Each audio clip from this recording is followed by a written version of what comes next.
घने जंगल में सेब के पेड़ पर कौवों का एक तिनकों का घोंसला था, जहाँ बादल कौवा अपनी पत्नी और बेटी पिंकी कपी के साथ रहता था।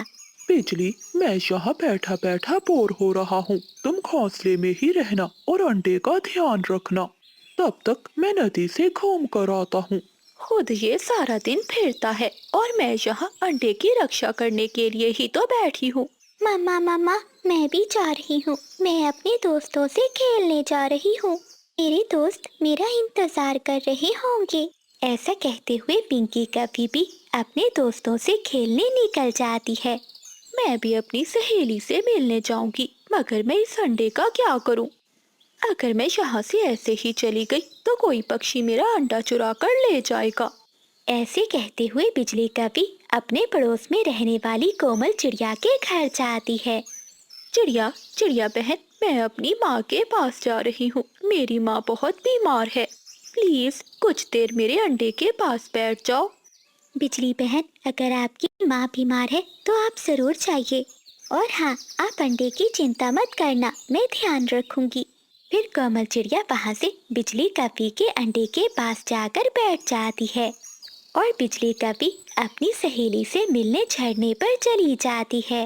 बिजली, तुम यहाँ और तुम्हारा अंडा क्या अकेला है घोंसले में? स्वीटी, मैंने उस छोटी चिड़िया से कहा कि मेरी माँ बहुत बीमार है।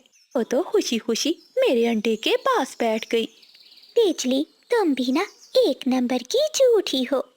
थोड़ी देर बाद कबूतर टोकरी लिए उस सेब के पेड़ से सेब तोड़ने आ जाता है। अगर कोई पत्थर अंडे पर लग गया तो ये अंडा टूट जाएगा। मुझे रोकना होगा कबूतर भैया को।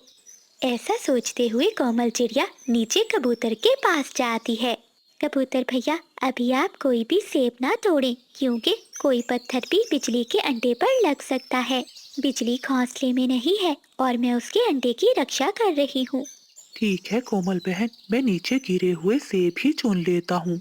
बिजली अपनी सहेली के साथ झरने पर बैठी हुई है। जब वो आ जाए तो मुझे बता देना, मैं फिर सेब तोड़ लूंगा।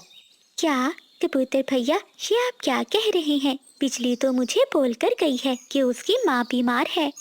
लगता है चिड़िया बहन कभी ने तुमसे झूठ बोला है। वो तो कई घंटों से झरने पर बैठी अपनी सहेली के साथ गप्पे लड़ा रही है। फिर कबूतर अपनी टोकरी में नीचे गिरे हुए सेब लेकर वहाँ से चला जाता है और कोमल चिड़िया फिर से घोंसले में जाकर बैठ जाती है। थोड़ी ही देर बाद पिंकी कभी अपनी सहेली को लेकर उस पेड़ के नीचे आ जाती है। मुन्नी, रुको, मैं तुम्हें अभी अपने पेड़ से मीठे सेब खिलाती हूँ। ऐसा कहते हुए पिंकी कभी एक पत्थर जोर से सेब के पेड़ पर फेंकती है, जो वापस आकर अंडे पर लग जाता है। कोमल चिड़िया घबरा जाती है और पिंकी कभी के पास जाती है। पिंकी, ये तुमने क्या कर दिया? बहुत बुरा हुआ। तुमने अपना अंडा तोड़ दिया। मैं बताऊंगी तुम्हारी मम्मा को। थोड़ी देर बाद बिजली कभी और बादल कौवा भी वापिस आ जाते हैं। हाय, मैं मर गई। चिड़िया, ये मेरा अंडा कैसे टूट गया? बिजली बहन, मैंने तुम्हारे अंडे का बहुत ध्यान रखा, लेकिन तुम्हारी अपनी बेटी पिंकी ने पत्थर से ये अंडा तोड़ दिया। झूठ, ये झूठ है। मम्मा, चिड़िया आंटी झूठ बोल रही है। मैंने आपका अंडा नहीं तोड़ा, बल्कि चिड़िया आंटी ही कबूतर अंकल को सेब तोड़कर दे रही थी जब ये अंडा टूटा। चिड़िया, निकल जाओ, मेरे घोंसले से अभी के अभी निकल जाओ। मैं तुमसे बदला लूंगा, मैं छोड़ूंगा नहीं तुम्हें। ये सारी बातें सुनकर कोमल चिड़िया रोती हुई अपने घोंसले में चली जाती है। अभी कुछ दिन ही गुजरे थे कि कोमल चिड़िया कौवों के पास आती है। बादल भैया, मेरे घोंसले का ध्यान रखना, मैं अपनी दीदी से मिलने दूसरे जंगल जा रही हूँ। हाँ हाँ चिड़िया, चिंता नहीं करो, तुम जाओ, मैं तुम्हारे घोंसले में ही बैठ जाऊंगा। फिर कोमल चिड़िया वहाँ से चली जाती है। बादल कौवा कुल्हाड़ा लेकर कोमल चिड़िया का पूरा घर तोड़ देता है। अब पता चलेगा चिड़िया को कि अंडा कैसे तोड़ते हैं। पिंकी कभी ये सब देखकर बहुत डर रही थी। वो सच बताना चाहती थी, मगर वो सच बोलने से डर रही थी। शाम होते ही जब कोमल चिड़िया वापस अपने जंगल में आती है तो अपने घर को टूटा हुआ देखकर रोने लगती है। तोड़ दिया, मेरा घर तोड़ दिया। कप्पो, तुम बहुत बुरे हो। चिड़िया, तुमने मेरा अंडा तोड़ा और हमने तुम्हारा घोंसला, हिसाब बराबर हुआ। बिजली, मैं यहाँ से जा रही हूँ। तुम सब बहुत बुरे हो। और पिंकी बेटी, याद रखना, जब तक तुम झूठ बोलोगी जिंदगी में हमेशा नाकाम रहोगी, क्योंकि झूठ एक ना एक दिन पकड़ा ही जाता है। तभी वहाँ कबूतर आ जाता है और वो सारी बात कौवों को बताता है कि कैसे कोमल चिड़िया ने उनके अंडे की रक्षा की और कैसे पिंकी कपी ने उनके अंडे को तोड़ा। पिंकी कपी डर की मारी वहाँ से भाग जाती है। चिड़िया बहन, मुझे माफ कर दो, मैं बहुत शर्मिंदा हूँ। कप्पो, मैंने तुम सबको माफ किया, लेकिन अब मैं यहाँ नहीं रहूंगी। मैं किसी अच्छे पड़ोसी के पास ही जाकर रहूंगी। इतना कहते हुए कोमल चिड़िया रोती हुई वहाँ से चली जाती है।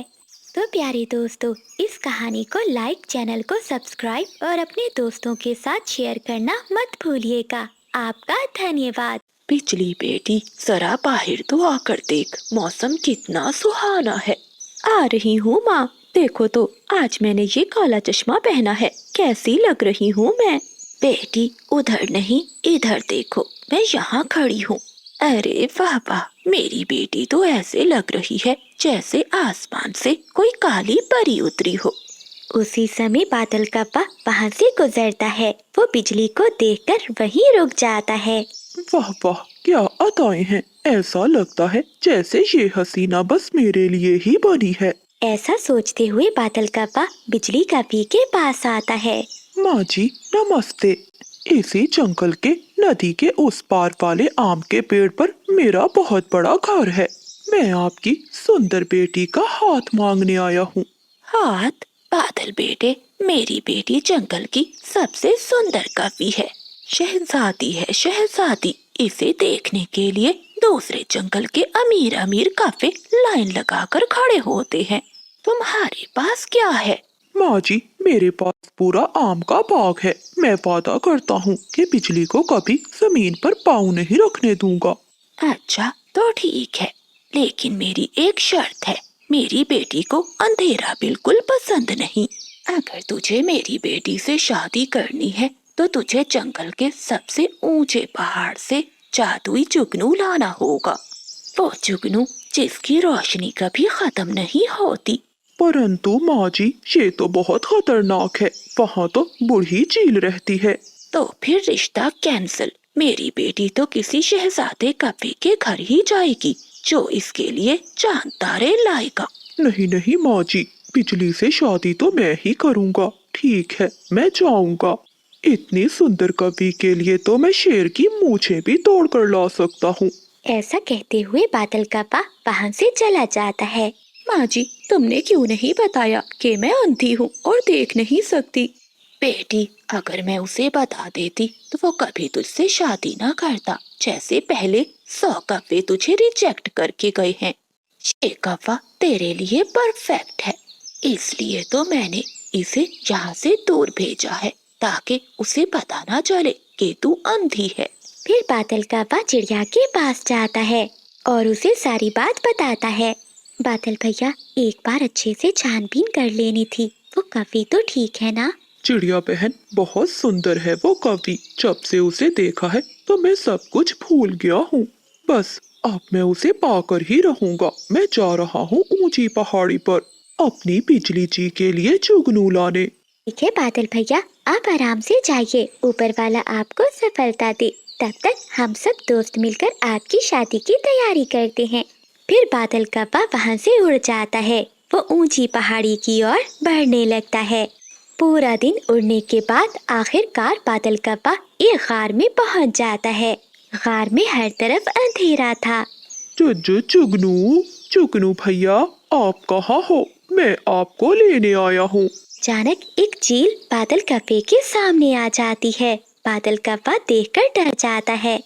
कौन हो तुम और यहाँ मेरी नींद क्यों खराब की? चील, मैं बादल कप्पा हूँ। मुझे जुगनू चाहिए जो सूरज की तरह चमकता है। अच्छा, तो तुझे जुगनू चाहिए, लेकिन उसके लिए तुझे मुझे कुछ देना होगा। मैं अब बहुत बूढ़ी हो गई हूँ, मांस नहीं खा सकती। मुझे जंगल से कोई मीठा फल ला कर दो, फिर ही मैं तुम्हें जुगनू दूंगी। हाँ हाँ चील माँ जी, मैं अभी आपके लिए मीठे फल लाता हूँ। ऐसा कहते हुए बादल कव्वा खुशी खुशी उस गार से निकलता है और वो अपने आमों के बाग में जाता है, जहाँ वो एक टोकरी आमों से भर लेता है और वापस गुफा की ओर चला जाता है। ये लीजिए माँ जी, ये रहे आपके मीठे फल। बहुत मीठे आम हैं मेरे बाग के। सच कहा कव्वे, ये बहुत मीठे आम है। चील माँ जी, आप मुझे वो जुगनू दे दीजिए। हाँ बादल, याद आया, वो जुगनू इसी गार के आखिरी कोने में एक बड़े मकड़ी के जाल में फंसा हुआ है। अगर हिम्मत है तो जाकर निकाल लो। फिर बादल कव्वा आगे बढ़ता है। वो एक बड़े मकड़ी के जाल में फंस जाता है। वो जितना निकलने की कोशिश करता है उतना ही उसमें फंस जाता है। तभी उसे सामने जुगनू नजर आता है। जुगनू, मेरे साथ चलो, मैं तुम्हें एक ऐसी शहजादी से मिलवाऊंगा जो आपको अपने सर का ताज बनाएगी। क्या ताज बनाएगी? मुझे सब पता है। वो कभी मुझे अपने घोंसले में बल्ब की तरह लटकाएगी। मैं नहीं जाता। देखो जुगनू, अगर तुम नहीं गए तो मेरी शादी नहीं होगी और मैं कबारा ही मर जाऊंगा। क्या तुम एक आशिक का दिल तोड़ दोगे? ये सुनकर जुगनू भी रोने लगता है। कव्वे, तुम्हारी बात सुनकर मुझे रोना आ गया। मेरी साथी जुगनू, वो मुझे छोड़कर अकेले चली गई। तब से मेरा दिल टूट गया था और मैं इसी गुफा में रहने लगा। लेकिन आज मैं तुम्हारा दिल नहीं टूटने दूंगा। ऐसा कहते हुए जुगनू बादल कव्वे के साथ वहाँ से चला जाता है। आ गया बादल बेटा, मुझे यकीन था तू ये जुगनू जरूर लाएगा।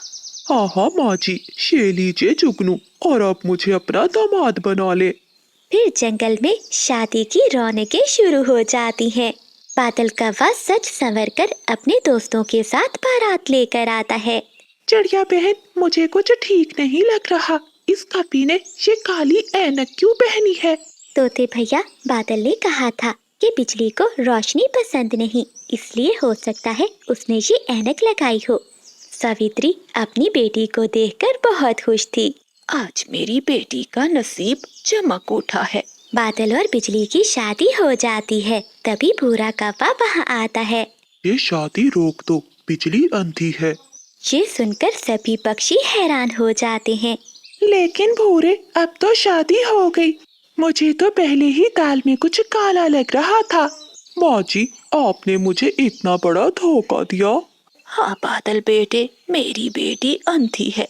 मैंने इसीलिए ये शर्त रखी थी ताकि तुम्हें सच का पता ना चले। बेटा, मैं डरती थी कि कोई अंधी कवि से शादी नहीं करेगा, मेरी बेटी तन्हा रह जाएगी। बादल, तुम्हारे तो सारे ख्वाब टूट गए, अब तुम क्या करोगे? दोस्तों, मैंने बिजली से इसकी खूबसूरती की वजह से प्यार किया था, लेकिन आज मुझे इसकी मासूमियत से प्यार हो गया है। अगर इसे नजर नहीं आता तो क्या हुआ, मेरी आंखें तो सलामत हैं। अब से मैं ही बिजली की आंखें बनूंगा। पति जी, क्या आप सच कह रहे हैं? मुझे तो लगा था कि आप ही बाकी कपों की तरह निकलेंगे। जैसे ही आपको मेरा सच मालूम होगा तो मुझे छोड़कर चले जाएंगे। नहीं नहीं बिजली, मैं तुम्हें कभी नहीं छोड़ूंगा। ऐसे वो सब बहुत खुश हो जाते हैं और फिर सब पक्षी मिलकर शादी का भोजन खाते हैं। बादल कव्वा अपनी नई नवेली दुल्हन को लेकर अपने घर में चला जाता है। जंगल का माहौल खुशियों से भर जाता है। तो प्यारे दोस्तों, इस कहानी को लाइक, चैनल को सब्सक्राइब और अपने दोस्तों के साथ शेयर करना मत भूलिएगा। आपका धन्यवाद। माँ, क्या अभी तक पापा नहीं आए? मेरे पेट में बहुत दर्द हो रहा है। क्या आज फिर हमें भूखा सोना पड़ेगा? हाँ माँ, भैया ठीक कह रहा है। मुझे भी नींद नहीं आ रही। ऐसे लग रहा है जैसे मेरे अंदर कुछ टूट रहा है। क्या आज पापा हमारे लिए मीठा फल लाएंगे? मेरे प्यारे बच्चों, थोड़ा सा सब्र करो। बस तुम्हारे पापा जंगल के उस पार गए हैं, जहाँ ढेर सारे मीठे मीठे फल हैं। वो जरूर कुछ न कुछ लेकर आएंगे। बस अपनी आंखें बंद करो और सोचो कि तुम एक बहुत बड़े मीठे फल के पेड़ के ऊपर बैठे हो। अरे ओ कोमल, बंद कर, ये झूठी तसल्लियां देना बंद कर। मेरे इस चूचू से तेरे बच्चों का पेट नहीं भरने वाला। जब से तू इस घर में आई है तो मनहूसियत पूरे घर में छा गई है। मेरा बेटा बंटी, जो कभी जंगल का सबसे शक्तिशाली पक्षी था, आज हड्डियों का ढांचा बन गया है, सिर्फ तेरे कारण, इन मनहूस बच्चों का पेट पालने के लिए। माँ जी, ऐसा ना कहें, बच्चे तो मासूम होते हैं। और माँ जी, इन सब में मेरा क्या कसूर है? मैं तो खुद कई दिनों से सिर्फ पानी पीकर ही गुजारा कर रही हूँ। कसूर तेरी किस्मत का है। देखो जरा, रात आधी गुजर गई है और मेरा बेटा अभी तक किसी खतरे में भटक रहा होगा। सुन ले, अगर इसे कुछ हो गया तो मैं तुझे जीने नहीं दूंगी। तभी बंटी चिड़ा थका हारा घर लौट आता है। कोमल, माँ, मुझे माफ कर देना। मैंने पूरा जंगल छान मारा। चीलों से छुपकर मैं दूर दूर जंगल तक गया, पर कहीं भी मुझे कुछ खाने के लिए नहीं मिला। जंगल में सूखा पड़ा है, कहीं से कोई दाना तक नहीं मिल रहा। बंटी जी, आप आ गए हैं, यही बहुत है।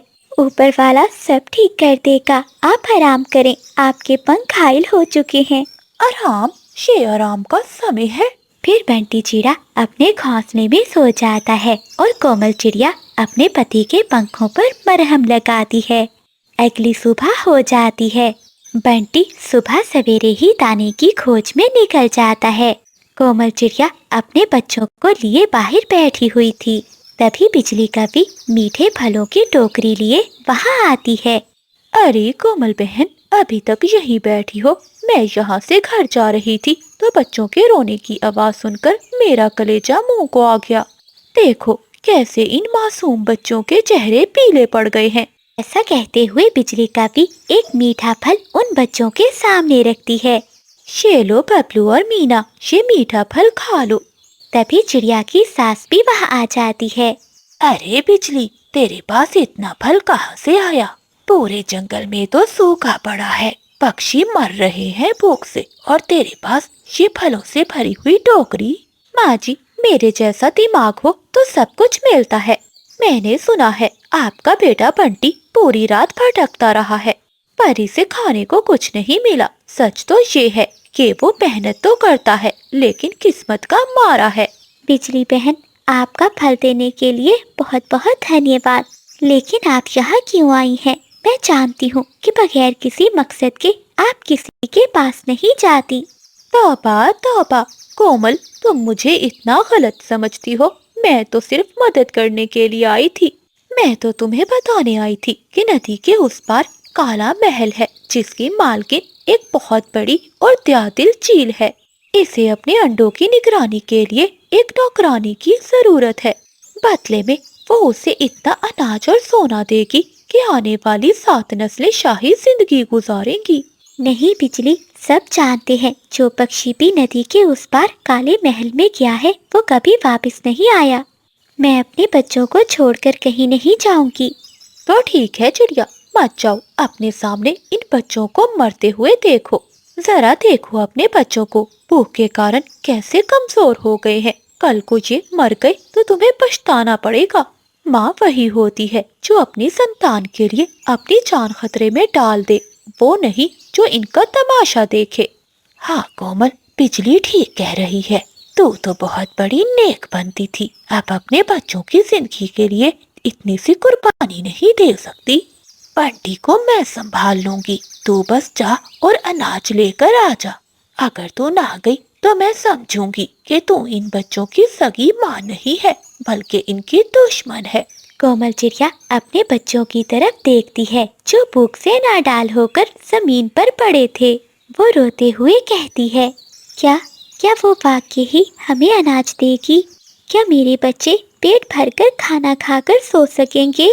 हाँ हाँ चिड़िया बहन, बस रात की ही तो बात है। तुम रात में जाओगी, अंडों का पहरा दोगी और सुबह होते ही अनाज का ढेर लेकर घर वापस आ जाया करोगी।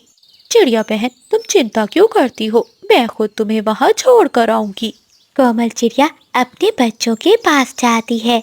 मेरे जिगर के टुकड़ों, मुझे माफ कर देना। तुम्हारी माँ तुम्हें छोड़कर कहीं नहीं जा रही, बल्कि तुम्हारी जिंदगी लेने जा रही है। अगर मैं लौट कर ना आई तो याद रखना, तुम्हारी हर सांस में मेरी ममता की खुशबू होगी।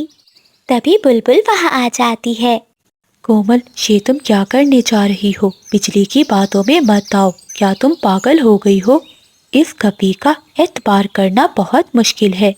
बुलबुल, मैं सब जानती हूँ, मेरा दिल भी कह रहा है कि ये रास्ता मौत का है, लेकिन जरा देखो, मेरे बच्चे भूख से दम तोड़ रहे हैं। अगर मैं यहाँ बैठी रही तो आज रात ये मर जाएंगे। ऊपर वाला सब ठीक करेगा। हो सकता है मैं इनके लिए भोजन ले आऊँ। अगर मुझे मौत मिलती है तो मिल जाए, लेकिन मेरे बच्चों को जीवन जरूर मिलेगा। फिर कोमल चिड़िया बिजली कपी के साथ वहाँ से चली जाती है। बिजली कभी चिड़िया को एक काली गुफा में ले जाती है। आ गई बिजली, मैं तुम्हारा ही इंतजार कर रही थी। अरे वाह वाह, ये तो बहुत नरम मांस है, जो मैं कभी ना कर पाई, तुमने वो कर दिखाया। ऐसे चिड़िया का मांस ही तो मैं खाना चाहती थी। बिजली बहन, ये सब क्या कह रही है चील? अरे ओ पागल चिड़िया, ममता ने तुझे अंधा कर दिया था। अब तो इस चील की कैदी है और मैं तेरे घर पर राज करूंगी। धोखा। बिजली, तुम इतनी गिर जाओगी मैंने कभी नहीं सोचा था। अब मेरे बच्चों का कौन सहारा होगा और कौन उन्हें दाना देगा? चील आगे बढ़ती है और कोमल चिड़िया को एक पिंजरे में कैद कर लेती है और बिजली कपी को बदले में ढेर सारा भोजन देती है। बिजली खुश होकर वहाँ से चली जाती है। दूसरी ओर बुलबुल कबूतर और तोते के पास जाती है और उन्हें सारी बात बताती है। वो काली कपी बहुत बुरी है, जरूर चिड़िया खतरे में होगी। हम सब दोस्तों को मिलकर चिड़िया की मदद करनी होगी। ऐसा कहते हुए वो तीनों दोस्त चिड़िया की मदद के लिए वहाँ से चले जाते हैं। चिड़िया, मुझे उल्लू वैद ने कहा है कि अगर मैं पीले रंग की चिड़िया का सूप पीऊंगी तो हमेशा जवान रहूंगी। आज तेरा आखिरी दिन है, याद कर ले, जिसको भी करना है। कोमल चिड़िया तो रो रही थी। जैसे ही चील उसे मारने के लिए आगे बढ़ती है तो उसके दोस्त वहाँ आ जाते हैं। कबूतर, तोता और बुलबुल तीनों मिलकर चील पर हमला करते हैं और हमले में चील घायल हो जाती है। डर के मारे वो अपनी जान बचाकर वहाँ से भाग जाती है। दोस्तों, आपका बहुत बहुत धन्यवाद। अगर आज आप समय पर ना आते तो मैं शायद अपने बच्चों को कभी ना देख पाती। चिड़िया बहन, गुफा में ढेर सारा भोजन है, लेकर चलते हैं। दूसरी ओर बिजली कपी और बादल कप्पा मिलकर चिड़िया के घर पर कब्जा कर लेते हैं। वो बच्चों को और सावित्री को रस्सियों से बांध देते हैं। कपी, तू बहुत बुरी है। तेरी बातों में आकर मैंने अपनी बहू को मौत के मुंह में भेज दिया। तभी कोमल चिड़िया और उसके सभी दोस्त वहाँ पहुँच जाते हैं। वो कप्पों पर हमला करते हैं और उन्हें घायल करके वहाँ से भगा देते हैं। बच्चों, ये लो भोजन। देखो, आपकी माँ आपके लिए दाना लाई है। बबलू और मीना अपनी माँ को देखकर बहुत खुश होते हैं। बेटी, मुझे माफ कर दे, मैंने तुझे गलत समझा। दोस्तों, माँ की कदर करें इससे पहले कि वो खाक का हिस्सा बन जाए। बबलू और मीना, थोड़ा सब्र करो। जैसे ही रोटी पक जाएगी तो मैं तुम दोनों को आधी आधी बांट दूंगी। कोमल चिड़िया रसोई में बैठी अपने बच्चों के लिए रोटी बना रही थी। तभी दरवाजे पर दस्तक होती है। बच्चों, लगता है बाहर कोई आया है। आप दोनों ही आधी आधी रोटी खा लो, मैं देख कर आती हूँ। कोमल बहन, ये लो मीठे फल, तुम्हारे बच्चे भूखे होंगे, ये उन्हें खिला देना। तोते भैया, आपका बहुत बहुत धन्यवाद। आप इस मुश्किल समय में हमारी मदद कर रहे हैं। हाँ चिड़िया बहन, जंगल में कई अरसों से बारिश नहीं हुई, इसलिए जंगल में सूखा पड़ा है।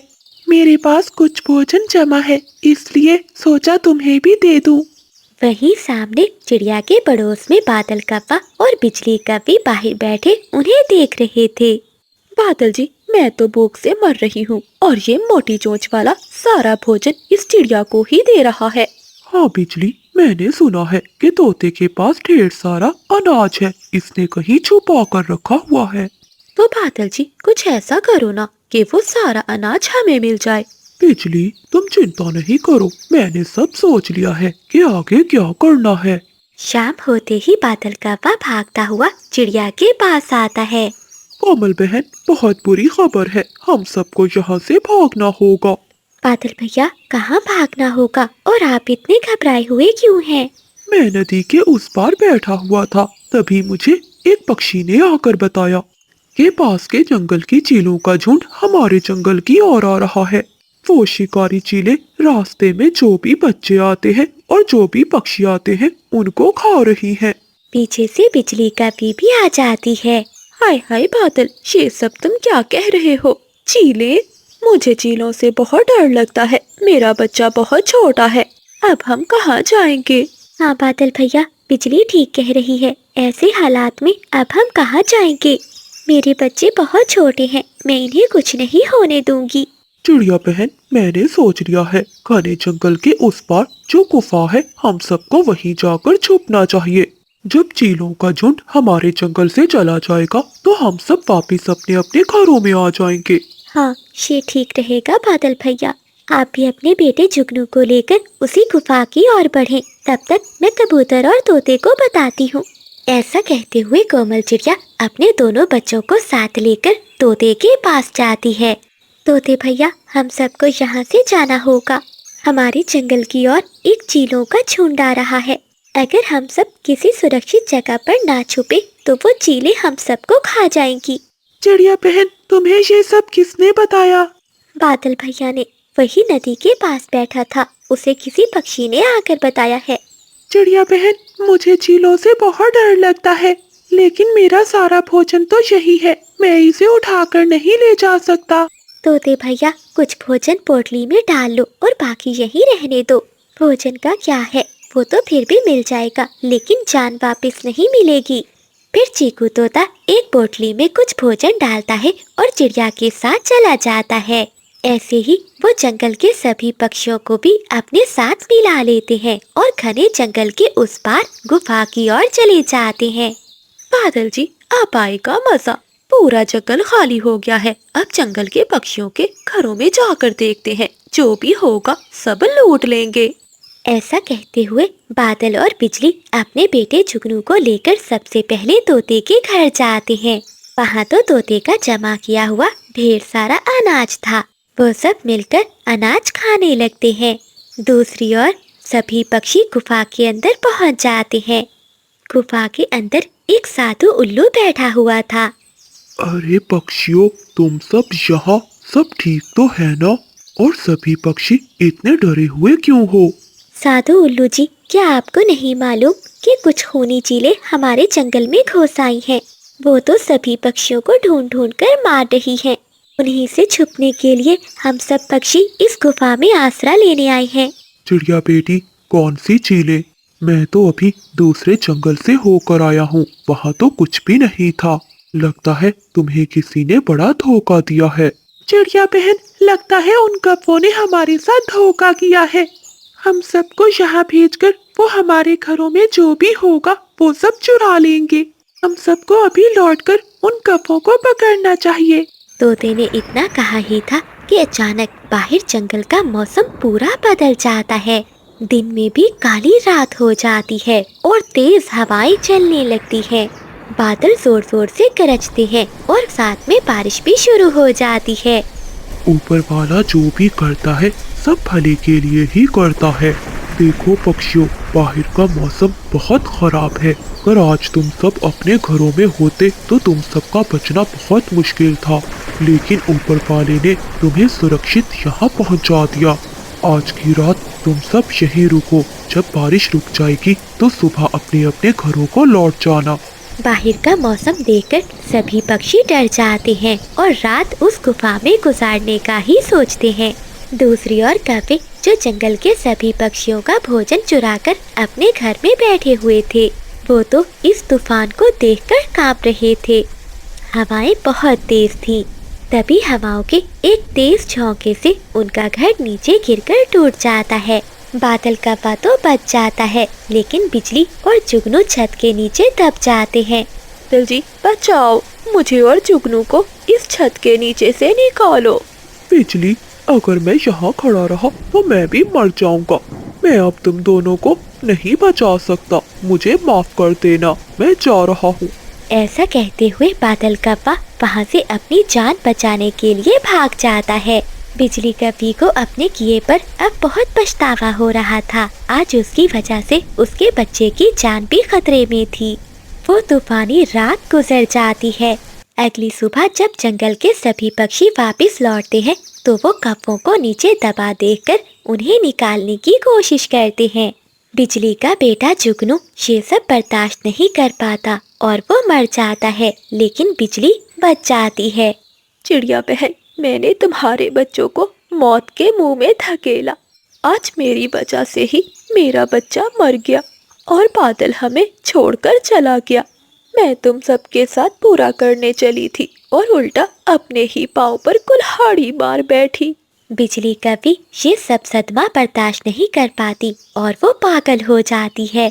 दूसरी ओर बादल कौवा भी जब पहाड़ों के पास से गुजरता है तो कुछ चिलें उन्हें अपना शिकार बना लेती हैं। ऐसे बादल कौवे को अपने किए की सजा मिल जाती है। तो प्यारे दोस्तों, इस कहानी को लाइक, चैनल को सब्सक्राइब और अपने दोस्तों के साथ शेयर करना मत भूलिएगा। आपका धन्यवाद। दूर किसी जंगल में कोमल चिड़िया जंगल की रानी थी। उसके राज्य में सभी पक्षी बहुत खुश थे। कोमल चिड़िया का मंत्री चीकू तोता था। वो चिड़िया को बहुत अच्छी सलाह दिया करता था। चिड़िया भी तोते से बहुत खुश थी, इसीलिए वो किसी भी मामले में तोते से सलाह किया करती थी। उसी जंगल में एक बिजली कौवी रहती थी जो बहुत चालाक थी। वो चिड़िया की मंत्री बनना चाहती थी। चिड़िया अच्छे से जानती थी कि बिजली बहुत चालाक है, इसलिए वो अपने पास उसे नौकरी पर नहीं रखती थी। जिस बात का बिजली कौवी को बहुत दुख था और वो हर समय प्लान बनाती रहती थी कि कैसे वो चिड़िया से बदला ले और उस जंगल की रानी बन जाए। ये छोटी चिड़िया कितनी बुरी लगती है। मेरा मन करता है 1 मिनट से पहले इसे मार दूं। और वो मोटी चोंच वाला कितनी चापलूसी करता है। एक बार मुझे मौका मिल जाए, मैं दोनों से हिसाब बराबर करूंगी। एक बार मैं अपनी सहेली भूरी उल्लू के पास जाती हूँ, शायद उसके पास कोई उपाय हो। फिर बिजली कौवी अपनी सहेली भूरी से मिलने दूसरे जंगल चली जाती है। क्या हाल है मेरी सहेली का? आज कैसे आना हुआ? भूरी, मुझे तुम्हारी याद आ रही थी, इसलिए तुमसे मिलने चली आई। बिजली, मैं तुम्हें अच्छे से जानती हूँ, बगैर मतलब के तुम कभी नहीं आती। बताओ क्या बात है? अच्छा, तुम इतना कह रही हो तो बता देती हूँ। भूरी सहेली, तुम तो जानती हो हमारे जंगल की चिड़िया रानी को। मुझे वो जरा भी अच्छी नहीं लगती और उसका मंत्री तोता, वो तो मुझे उससे भी ज्यादा बुरा लगता है। मैं चाहती हूँ कि किसी तरह से मैं जंगल की रानी बन जाऊँ। अब तुम ही बताओ कि मैं क्या करूँ। बस बिजली, इतनी सी बात, ये तो कोई मसला ही नहीं है। मेरे पास ये जहरीले फूल हैं। तुम ये फूल रानी के भोजन में मिला देना और इल्जाम उस तोते पर लगा देना। देखना कैसे ही दोनों तुम्हारे रास्ते से हट जाएंगे। वाह वाह सहेली, कमाल का आइडिया है। अब मैं चलती हूँ, तुम भी मेरे जंगल में जरूर आना। हाँ हाँ, जब तुम रानी बनोगी तो मैं जरूर आऊंगी। फिर बिजली कौवी वो जहरीले फूल लेकर वहाँ से चली जाती है। अब मैं इन फूलों को रानी चिड़िया के भोजन में कैसे मिलाऊं? वो मोटी चोंच वाला तो हर समय सर पर सवार रहता है। पहले उस मोटी चोंच वाले को यहाँ से भगाना होगा, फिर ही मैं ये फूल चिड़िया के भोजन में मिलाऊंगी। और फिर ऐसे ही रात हो जाती है। बिजली कौवी कुछ सोचती है और सो जाती है। अगली सुबह होते ही बिजली कौवी सीधी तोते के पास जाती है। तोते भैया, क्या कर रहे हो? कुछ नहीं बिजली, बस मैं रानी के पास ही जाने वाला था।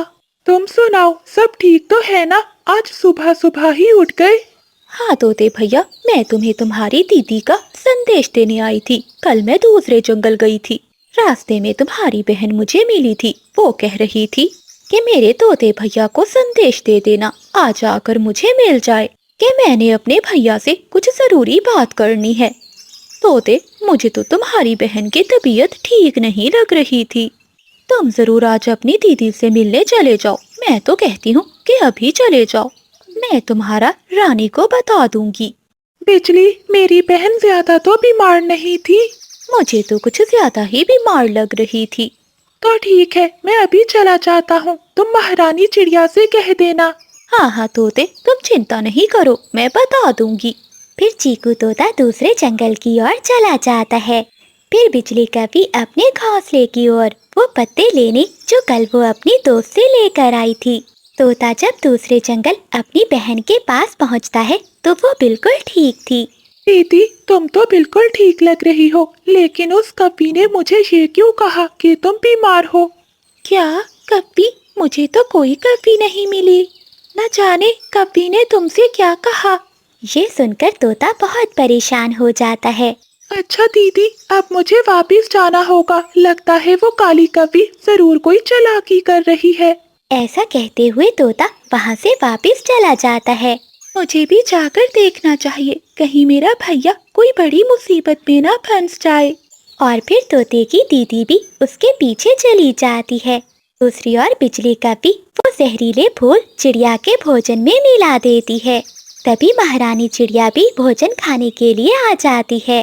अरे, ये तोता नहीं आया अभी तक। रानी जी, ये भोजन तोता रख कर गया है, बोल रहा था कि मैं अभी आता हूँ। फिर चिड़िया वो भोजन खा लेती है। थोड़ी ही देर बाद उस पर उन जहरीले पत्तों का असर होने लगता है। बिजली कभी वहाँ से तुरंत चली जाती है। रानी कोमल तड़पना शुरू कर देती है। तभी तोता वहाँ आ जाता है। वो चिड़िया को इस हालत में देखकर बहुत परेशान हो जाता है। रानी, आपको क्या हुआ है? लेकिन चिड़िया के मुंह से कोई शब्द नहीं निकल रहा था। तभी बिजली कभी दो सिपाही लेकर वहाँ आ जाती है। ये देखो तोते ने क्या किया, इसने रानी को जहर दे दिया। सिपाहियों, जल्दी से इसे पकड़ लो और इसे फांसी दे दो। नहीं नहीं, मैंने कुछ भी नहीं किया। रोते हुए तोता ऐसा कहता है, लेकिन सिपाही उसकी बात नहीं सुनते और उसे वहाँ से ले जाते हैं। अब बताओ चिड़िया, मुझे नौकरी नहीं देती थी ना, अब ऐसे ही तड़प तड़प कर मर जाओगी और फिर मैं बनूंगी इस जंगल की रानी। तुम्हें ये जहरीले पत्ते मैंने ही दिए हैं और अब मैं जा रही हूँ तोते को फांसी देने। तोते की दीदी दूर खड़ी ये सब सुन रही थी। वो जल्दी से वहाँ से जाती है और उस जंगल के कबूतर वैद को लेकर आती है। कबूतर के पास उन जहरीले फूलों की दवा थी। वो जल्दी से चंद कतरे दवा के चिड़िया के मुंह में डालता है। थोड़ी देर बाद उन जहरीले फूलों का असर खत्म हो जाता है और कोमल चिड़िया बिल्कुल ठीक हो जाती है। मुझे जहर उस काली कपी ने दिया था, जल्दी चलो फांसी घाट पर। ऐसा कहते हुए वो सब जल्दी से वहाँ से जाते हैं। सिपाही तोते को फांसी देने ही वाले थे। सिपाहियों, जल्दी से फांसी दो इस तोते को, आज से मैं तुम्हारी रानी हूँ। अच्छा काली कवि, कौन है रानी? पकड़ लो सिपाहियों इस कवि को, इन्हें मुझे जहर दिया था। शुक्र है रानी, आप बच गई। ये काली कवि आपके महल पर कब्जा करना चाहती थी। हाँ तोते, मुझे सब पता चल गया है। सिपाहियों, जल्दी से इस कवि को फांसी दे दो। रानी के आदेश पर सिपाही बिजली कवि को फांसी दे देते हैं। इस तरह बिजली कवि को उसकी चालाकी की सजा मिल जाती है। इस कहानी से हमें सीख मिलती है, जो गड्ढा हम दूसरों के लिए खोदते हैं, कभी कभी खुद उसमें गिर जाते हैं। तो प्यारे दोस्तों, इस कहानी को लाइक, चैनल को सब्सक्राइब और अपने दोस्तों के साथ शेयर करना मत भूलिएगा। आपका धन्यवाद। बादल जी, जरा इधर आइए, देखिए ये आई शेडो मुझ पर कैसा लग रहा है। बादल कव्वा रसोई में बैठा बिजली कवि के लिए भोजन बना रहा था। वो भोजन लेकर बिजली कवि के पास आता है। पत्नी जी, आप तो कोयले की कान में हीरा लग रही हो। ये लो भोजन, मैंने आपके लिए बहुत प्यार से बनाया है, जरा चख कर बताएं। बादल, छोड़ो इस भोजन को, आज मेरी बचपन की सबसे प्यारी सहेली चमकीली आ रही है। पता है, वो शहर के जंगल से आ रही है, बहुत मॉडर्न है। और हाँ, मेरी सहेली के सामने अपना हुलिया ठीक कर लेना, जाकर नदी से नहा कर आओ, नहीं तो चमकीली कहेगी कि मैंने किस भिखारी से शादी कर ली है।